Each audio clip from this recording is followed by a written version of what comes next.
โอ้ยเจตูนี่อยากแต่ผัวไปติดสาวเลยเนาะบ่ต้องมาเว้าพวกเจ้าหันโอ้ยตูคอยเว้าเป็นหยังค่อยบ่ค่อยดอกกับพวกสันดานคือพวกเจ้าหันบ่มีเวียมีงานพาพวกค่อยไปเลิกกินเหล้าเลาะลิ้นสาวถ้าซันเอาเงินค่อยคืนมาได้เงินนี่สั่งขันจากได้ไปฟ้องอายุศาลพุ่นอ้าวพ่อหมอคือว่าแนวนี้ก็ว่านั่นนี่หั่นแหละเขามึงโง่ค่อยฟ้องแท้เจ้าระวังรถเซิร์นไปฟ้องรถเงินก็ให้เป็นเงินสดบ่มีหลักฐานการโอนเอาเบิ้งพระสิเสือเจ้า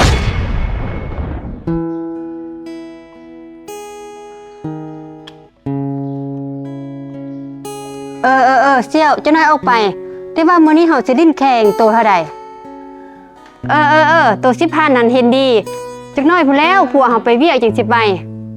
โอ้ยคนคือเฮานี่บ่สิยานผัวมีแต่ผัวหั่นติสิยานเฮาบ่แม่นว่าเว้าใดในสายตาเฮาหั่นผัวหั่นซ้ำขี้ข้าเฮาพุ่นใดโอเคเจ้านายออกไป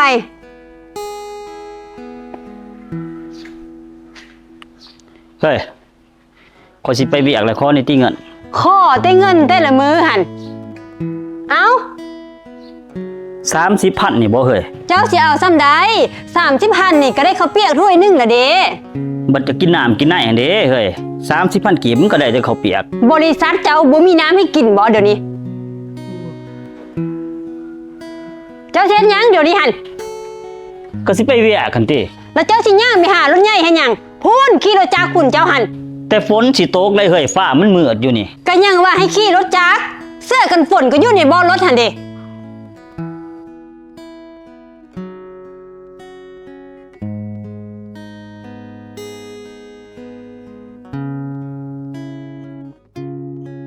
โอ้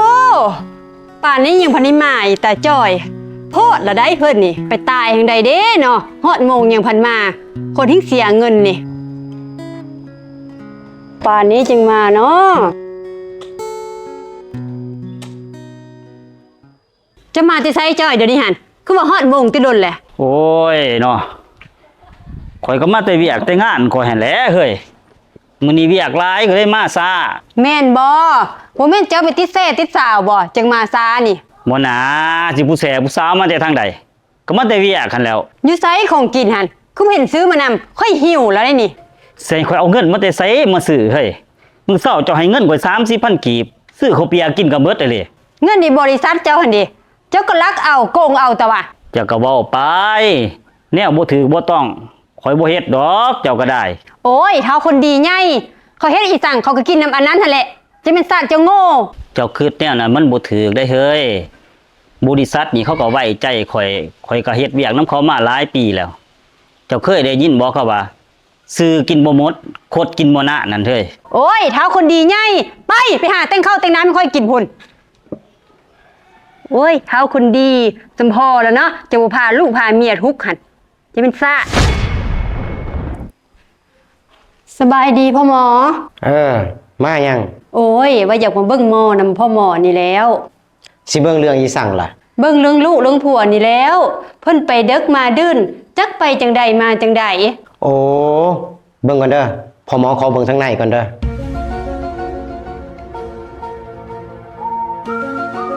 โอ้พ่อหมอหูแล้วเป็นจังใดพ่อหมอเพิ่นเป็นจังใดคือมาเด็กมาดื้นผัวเจ้านี่ติดสาวเพิ่นมีเมียน้อยได้ค่อยว่าแล้วเพิ่นมีเมียน้อยเท้าอันนี้หั่นใจเย็นนางเบิ่งสิไปจ้าลงเฟซมึงดูว่าเพิ่นมีเมียน้อยหั่นสิไปเพิ่นขวางอีสังกะยาคาค่ายพ่อหมอเด้อ2 ล้าน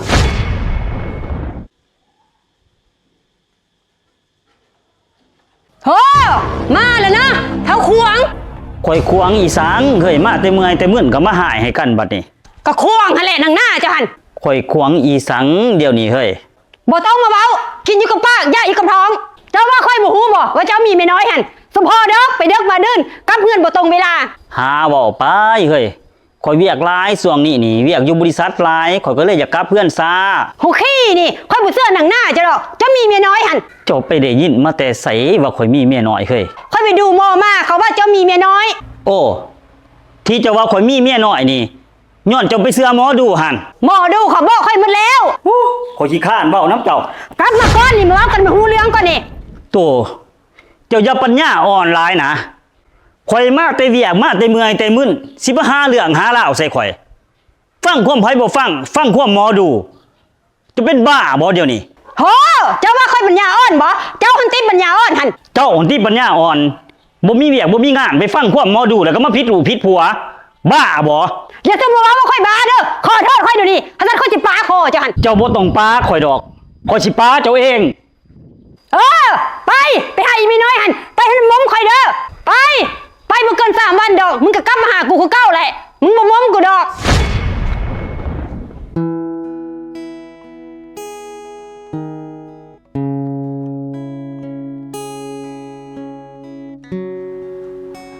เอา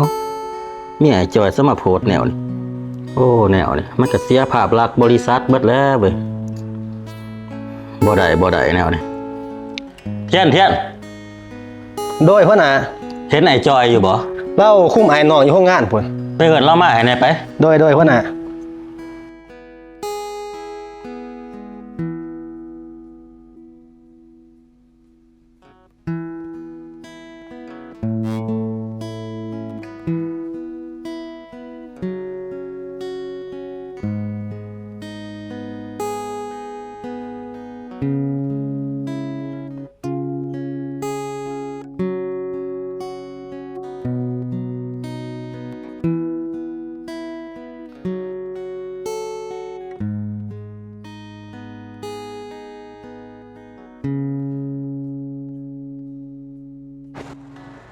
เฮ็ดโดดเด้อ ไอ้จ้อย มีหยังเทียน ประธานว่าให้เจ้าไปหา โอเคสบายดีหัวหน้า สบายดีนั่งก่อน มีเวียกบ่น้องหัวหน้า อยากถามจังได๋แหละน้อยหนึงเป็นจังไดเดี๋ยวนี้ครอบครัวลูกเมียหั่น โอ้ยบ่เข้าใจกันน้อยหนึงหัวหน้าเอ้ยผิดกันนั่นแหละ เจ้ามีเมียน้อยบ่ไอ้จอย บ่นะหัวหน้ามีแต่ผิดกับเมียซื่อๆข่อยบ่ได้มีเมียน้อยเด้ จักแหล้วก็เห็นเมียเจะโพสต์ลงเฟซว่าเจ้ามีเมียน้อย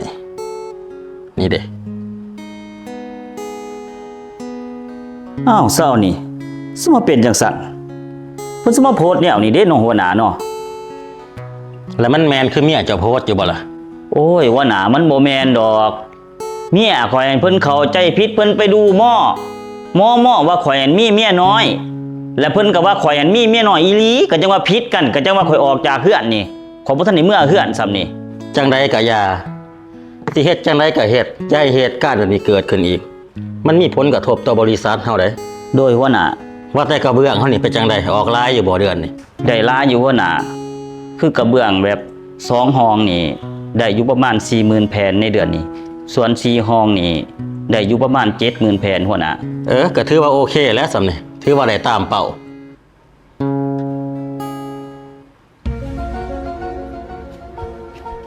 โอ้ยพ่อหมอเอ้ยมีเรื่องที่รบกวนอีกแล้ว เรื่องอีสั่ง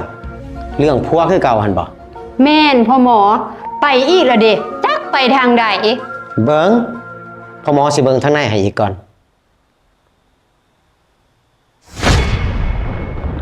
พ่อหมอหูละ เป็นจังไดพ่อหมอ มันไปหาอีเก่าหันแหละโอ้อีนี่มันใส่ของมันแห้งได้ เฮ็ดจังไดพ่อหมอผัวจังสิกลับมานี่ บ่ยากหรอกนางพ่อหมอสูตรให้มันกลับมาก็ได้ โอ้ซอยแน่พ่อหมอทะซัน แต่ว่าค่ายมันสูงได้เพราะว่าอีนี่นะของมันแห้ง สูงเท่าใดก็เอานะพ่อหมอ โอเคคำสั่ง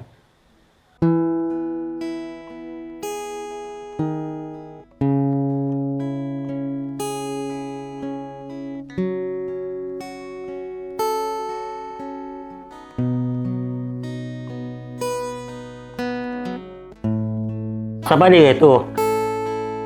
ไปจังใดมาจังใด ผัวค่อยเด้ โอ้ไอ้จอยเฮ็ดเวียกอยู่โรงงานพุ่นติ เอิ้นเพิ่นมาเบิ่งเอิ้นเพิ่นมาหาค่อยเบิ่ง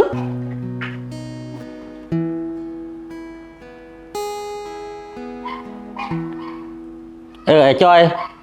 เดี๋ยวตู่เรามาหานี่ เป็นจังไดจ้อยเดี๋ยวนี้ เจ้าคือบ่มือเฮือนมือซ่าน สิให้ข่อยเมื่อจังไดเจ้าเป็นแนวนี้เจ้าเป็นบ้าเสือหมอดูหั่นอยู่ซื่อๆก็มาก่อผิดข่อยก็รำคาญแน่เนาะข่อยอยู่เฮือน เจ้าอย่าซุ่มมาเว้ามันก็แม่นความหมอดูหั่นแหละ คันเว้าแล้วก็ทางใส่คนรถเมื่อยนำเจ้าเด้เจ้าบ่อายบ่นี่พนักงานนี่หัวหน้าแน่นี่ นี่ยังก็ไปเว้ากันอยู่เฮือนพุ่นเป็นหยัง สิเว้ากันอยู่เฮือนจังไดเนี่ยเจ้าบ่เมื่อเฮือน ค่อยๆแหน่ก็ยังว่าอายเขาเจ้าก็ได้คนสิเมื่อดอกแล้วเวียกนี่คนสิเมื่อ เมื่อเด้อคันบ่เมื่อเขานำมาเหยียบคอเจ้าโลด ตายแล้วแนวนี้สมาเป็นคนแนวนี้เด้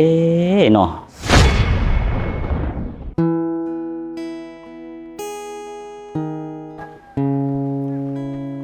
เฮ้ยขอยสิไปเวียกเลยได้นี่ จะแต่งอยู่แต่งกินไว้ให้ค่อยละบ่ ยั่งแล้วมันสวยเลยเด้เจะก็เฮ็ดเองบ่ได้สมบ่ โหเจ้าสิให้ค่อยนี่บ่ไปแต่งกินเองเฮ็ดจังได๋ค่อยสิมีแฮงไปลิ้นไผ ห่วยตูเรื่องไพ่เรื่องโป้หันพอเศร้าก็เศร้าซะ เจ้าสิซุมาสอนค่อยอยู่นี่ มันหน้าที่เจ้าบ่หน้าที่จะหันพุ่นไปแต่งอยู่แต่งกินให้ค่อยพุ่น คันว่าเศร้าบ่ได้ก็ดินน้อยๆลงแหน่ไพ่หัน ก็ยังว่าอย่าสอนพุ่นไปแต่งอยู่แต่งกินพุ่น โอ้ยเจ้าก็ได้เนาะ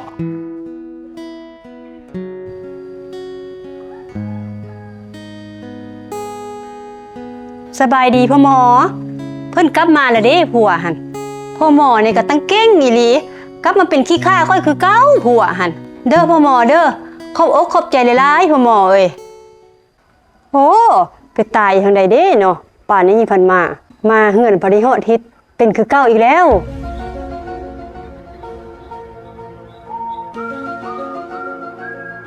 ฮัลโหลพ่อหมอ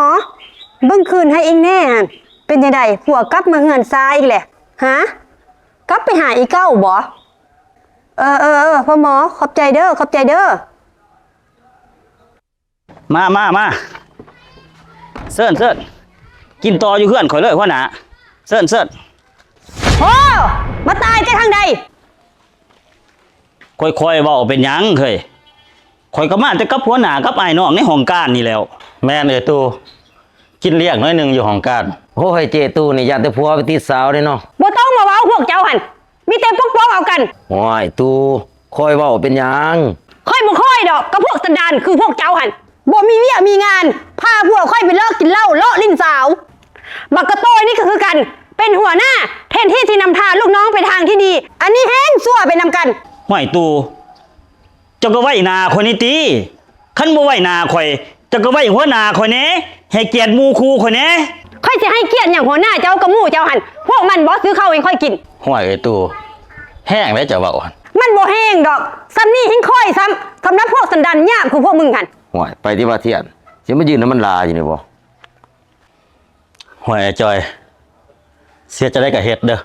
ค่อยฮับบ่ได้ได้แนวนี่ โอ้ยขอโทษหัวหน้า เจ้าบ่ต้องขอโทษของไอ้จอยคันเจ้ายังอยู่กับเมียคนนี้หั่นนะเจ้าบ่ไปเฮ็ดเวียกข่อยก็ได้เด้อ โอ้ยหัวหน้าคือว่าจังซั่นโอ้ยตูเห็นบ่เจ้าเห็นบ่เจ้าเฮ็ดหยังลงไปหั่น แล้วมันเป็นหยังเดี๋ยวค่อยบ่มักพวกนี้หันมิติพาเจ้าไปเลิกกินเหล้าลิ้นสาว ลิ้นสาวแต่ทางใดอีก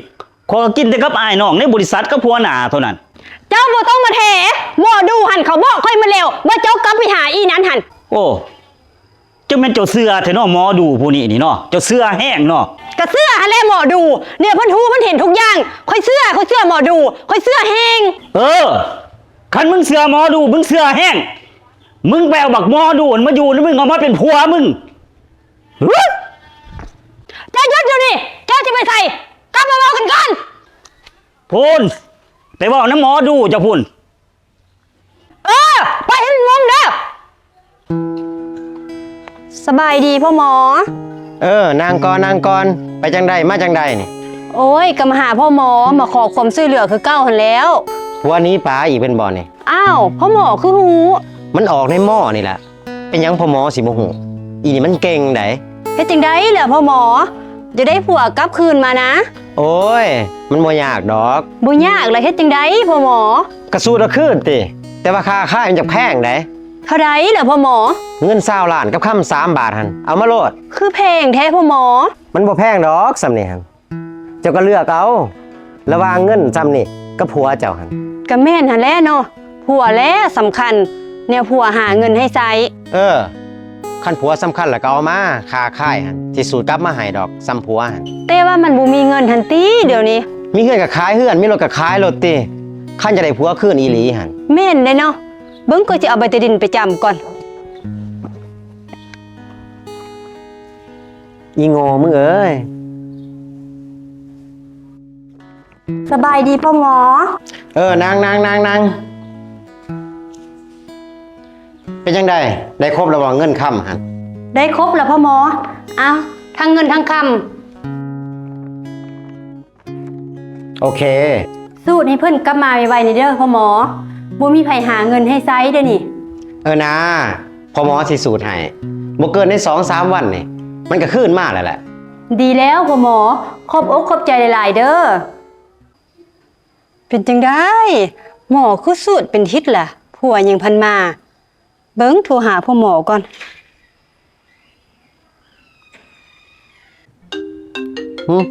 ไอโทรมาเนี่ยอุ้ยเจตูอีหนาโง่มึงเอ้ยมหับแม่มันดอก เอ้าคือตัดสายทิ่มบัดนี้สบายดีพ่อหมอ จังได้ เป็นจังได้สมมิตรมามี่แท้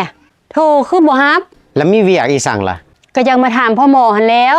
สูตรให้เขาน้อยเด้อบ่ผัวคือพันได้มาป่านนี้ เรื่องสูตรมันก็สูตรอยู่ดอก อย่าให้เขามากกับไปอ้อยเขาอยู่บ่ล่ะ ก็ไป4-5เทื่อละเด้ผัวยังบ่มานำ ก็บ่จักสิว่าคือกันแล้วแนวนี่ อ้าวคือพ่อหมอว่าสูตรแล้วผัวสิกลับมาภายใน 2-3 วัน เจ้าก็เสื้ออีหลีเนาะ พ่อหมอคือว่าแนวนั้น ผู้หญิงนะเขาอยากให้ผัวอยู่นำก็เอาใจผัว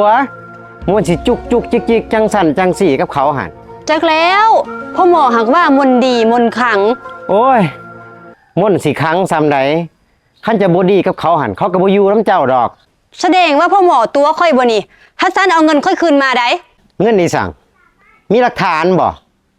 คันอยากได้ไปฟ้องเอาอยู่ศาลพุ่น อ้าวพ่อหมอคือว่าแนวนี้ ก็ว่าแนวนี้หั่นล่ะเขามึงก็โง่ ค่อยฟ้องเทเจ้าระวังรถ เซิ้นไปฟ้องโลดเงินก็ให้เป็นเงินสด